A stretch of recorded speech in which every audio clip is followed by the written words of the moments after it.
Thank you to Sideways 8 for sponsoring this podcast.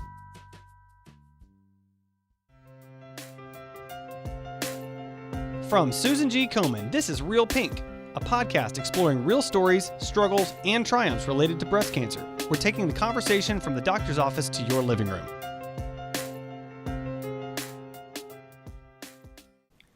Today, it's estimated that at least 154,000 people in the U.S. have stage 4 or metastatic breast cancer. Although metastatic breast cancer currently cannot be cured, it is still treated, with most therapies focusing on living a longer, healthier life with breast cancer. Today, I have the pleasure of talking with Jamil Rivers, who was diagnosed with metastatic breast cancer at age 39. She became an advocate to use her voice and experience to help advance legislative policy, medical research, and customized support to better meet the needs of individuals impacted by breast cancer, particularly metastatic and African American patients. She also launched the Chrysalis Initiative, which provides mentoring to women with breast cancer and engages in outreach and education for African American women to assess their breast cancer risk. Jamil, welcome to the show. Okay, to start, great. Can you just tell us a little bit about your story? Well, my name is Jamil. I was diagnosed with metastatic breast cancer last year at the age of 39, a month before my 40th birthday. And it was a total shock because I had no symptoms or anything like that. It was metastatic from the beginning.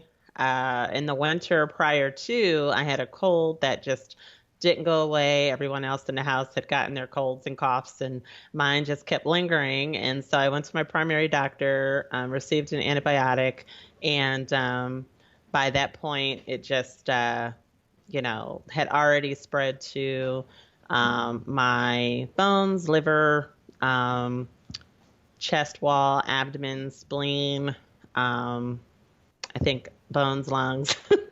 Wow. So pretty much everywhere, all over the place. And because of that, I had to start chemotherapy right away. Right. So I did a year of chemotherapy. My husband is already a cancer survivor. And so, I just thought, we have 3 kids. What are we going to do? And so I just continued to work and just wanted to see what would happen. And a year later, my tumors have shrunk to microscopic size, so still working full time, and my husband's doing well, and now I've switched over to endocrine therapy, which is pill form. Okay. So you said, just to recap, so you said a year later, to back up even just a little bit more. So you got diagnosed, your husband was already a cancer survivor, and I believe I read an article about you, and I think I remember reading in the article that you were sort of alternating almost treatments, right? Where he was feeling bad, and then, you would support everyone, and then you were feeling bad, and then he would support everyone. Is that sort of how it worked out? Well, actually, because of he has another condition prior to the cancer, so he was already disabled due to liver disease. And that came on, we've been together for 15 years, but that came on,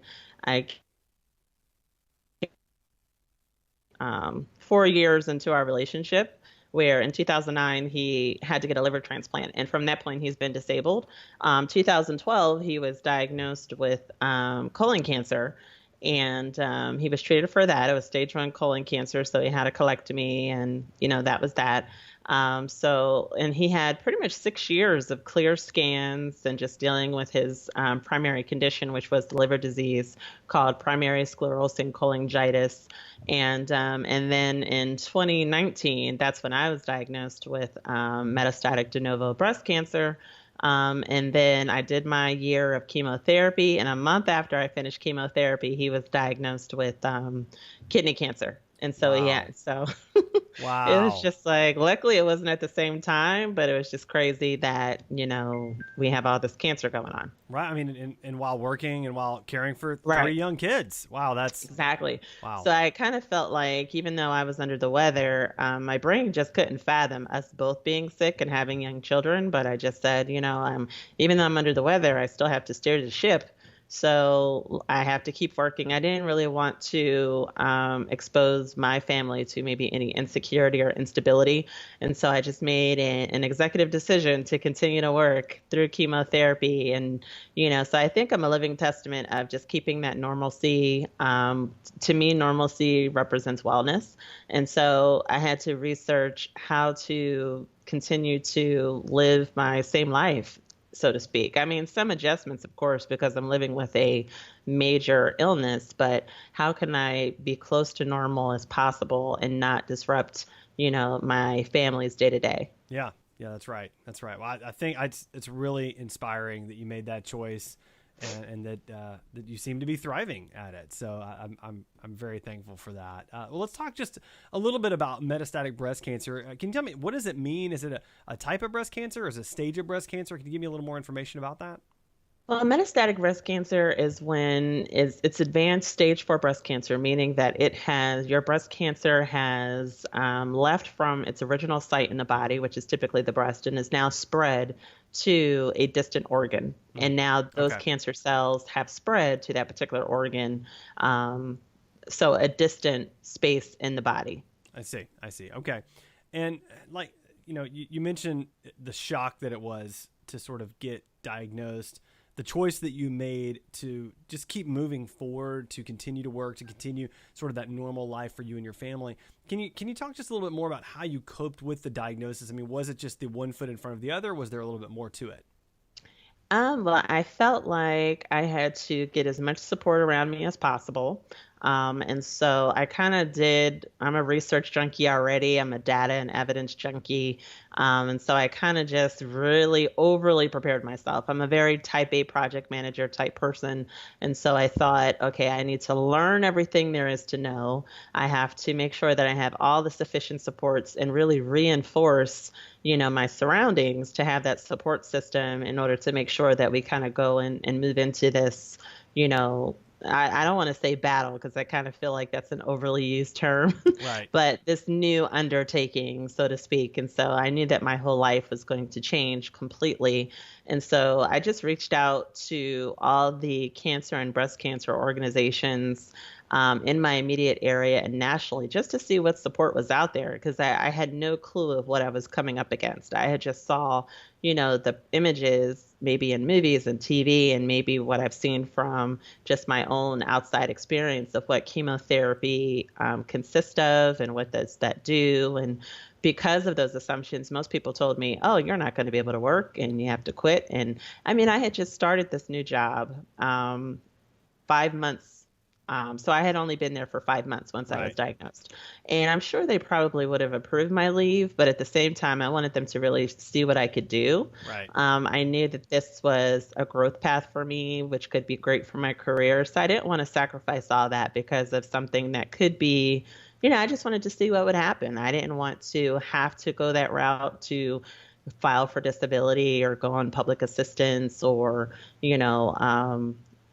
maybe have to take a leave if it wasn't necessary. So I really just wanted to see what happens and go forward. And I literally just prepared that way. Just what am I going up against? Who is my opponent here?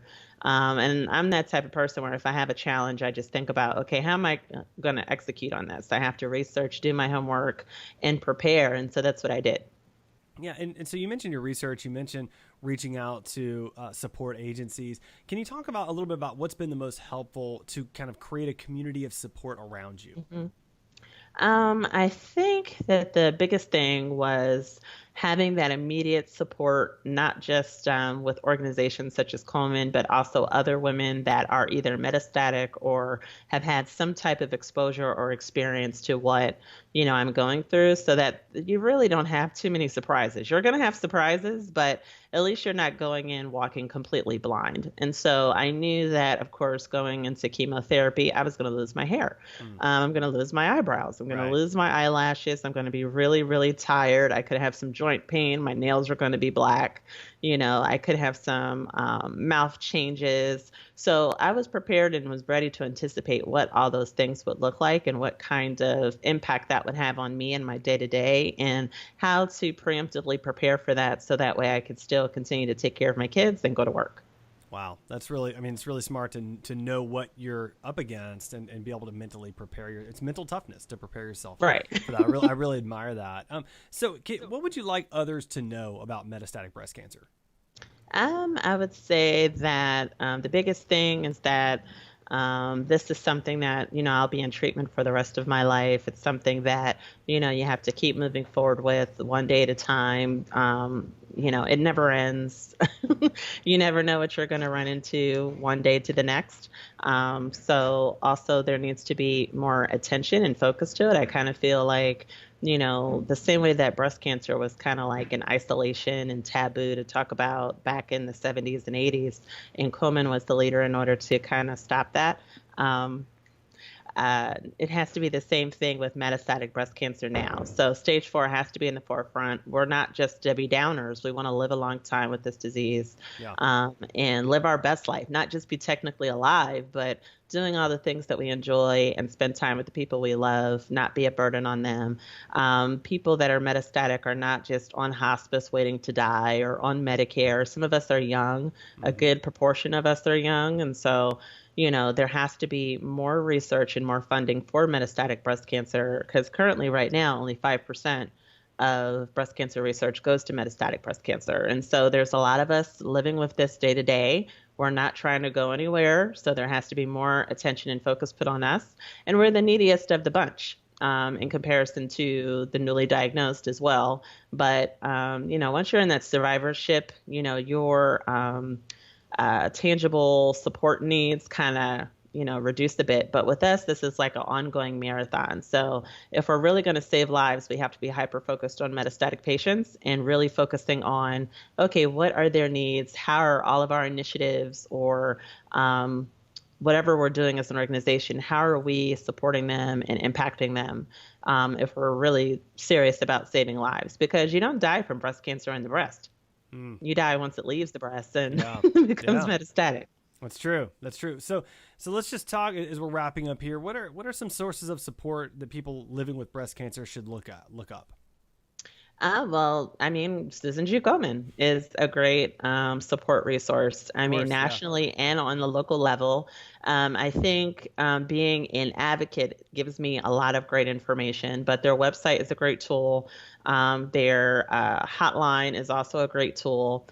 You can reach out to the Komen office in your local area where you can have whatever barrier or challenge they really can assist you with. So if it's transportation to get to treatment, or maybe it could be nutritional assistance, or it could be just if you're having issues with your healthcare access, they can help you with giving you that reinforcement to, or at least provide you with the resource look into at your particular treatment center for that reinforcement due to lack of, if you're at risk of losing your health insurance or something like that. Another great thing that they're able to provide is just access to clinical trials and being able to specifically wind down which clinical trials would be the best fit for you. So those are like the most immediate support resources that are available. And I know that I'm on the Metastatic Advisory Committee, so I'm really pushing for there to be more metastatic information and knowledge, for it to be in the forefront, which I think Komen gets it. They're really trying to be a leader in this space and move forward with, making metastatic breast cancer disease on the forefront where, folks are not isolated and in the shadows that are dealing with this, but it's on the forefront of our minds every day, the same way that general breast cancer and early stager breast cancer is. Yeah. And I think it's just essential that we just constantly think about it all the time, and also, start thinking outside the box where we're also focusing on palliative care. So what type of integrative therapies can we also incorporate in our day-to-day so that we can sustain our treatments longer? Because, if you can't stay on a treatment, they're going to shift you to something else. So you want to stay on a treatment for as long as possible that's working for you, and be able to take the hits that come with staying on that particular treatment. Right. So my treatment, for example, right now, and even the chemotherapy, I had a lot of joint pain, a lot of run the gamut. So let's see, a lot of joint pain, headaches, things like that. I had to think, I don't want to just constantly overdose myself with medication on top of the drugs that I'm already on to treat my breast cancer. Right. So I had to look up integrative therapies that could support that. So just that knowledge I thought was just phenomenal in order to keep me in therapy. I mean, even the doctors at my cancer center said most people aren't able to stay on chemotherapy for a year. But because of those integrative therapies, I was really focused on staying in treatment for as long as I possibly could so that we could shrink those tumors. Right. Wow. That's really inspiring and really wise. So last question. What's a final piece of advice that you would give to someone living with metastatic breast cancer or possibly to the loved ones of that person? I would say, well, for the metastatic patient themselves, be gracious with yourself. This is a long marathon that you're on the verge of going, that you're faced with, that you're going to have to sustain your energy and your fortitude in order to deal with. So be gracious with yourself for one. And I mean, overdose from the support. Even if you don't think you need help with something, seek it out, accept it, let people help you. Just even if you don't think that you need it. I know that we're pretty independent and some of us are like, oh, I don't need that type of help. But I say overdose on the support so that even if you don't need it, by the time you do need it, it's like it's just above and beyond. So take all the support that's possible because there are a ton of resources available to you, in particular with Komen, and learn about your specific subtype of breast cancer and what the innovations and technology that's out there right now. Also, be active and know about policy in your particular state and county and on the federal level, pre-existing conditions, cancer caps, all those protections within the Affordable Care Act are on the brink now of being eliminated. And of course, that can be very detrimental to our lives and our quality of life. Right. So we have to be very vocal and say, we're not going to stand for that. We pay our taxes, we pay our premiums. Our societal contract is that we need to have health care and not just health care who can afford it, but health care that's quality, that's going to sustain our lives for the long haul. So definitely be involved, know about your subtype of breast cancer, take in as much support as possible. And also there is no dumb question, be just mindful about what type of treatments are out there. Be open to also be involved with clinical trials because clinical trials will definitely scrutinize you and test you out the wazoo to know if there is anything that they need to actually deal with. And when you're metastatic, screening and testing is, an annoyance, but it's also could be that early detector of righting the ship, say, if something goes awry. Right. Wow. So I think those are the biggest things, as far as, being metastatic. If you're a caregiver or a family member, just be there, be present, be there to just accept the venting sometimes and the meltdowns.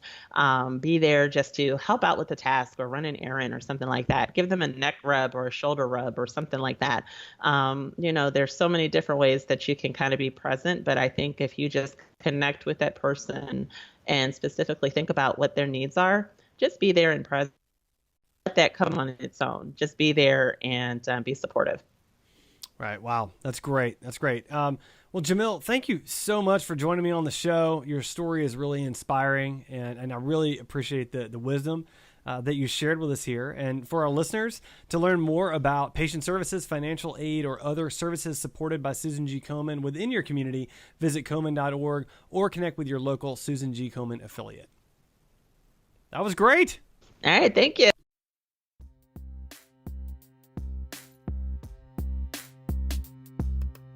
Thanks for listening to Real Pink, a weekly podcast by Susan G. Komen.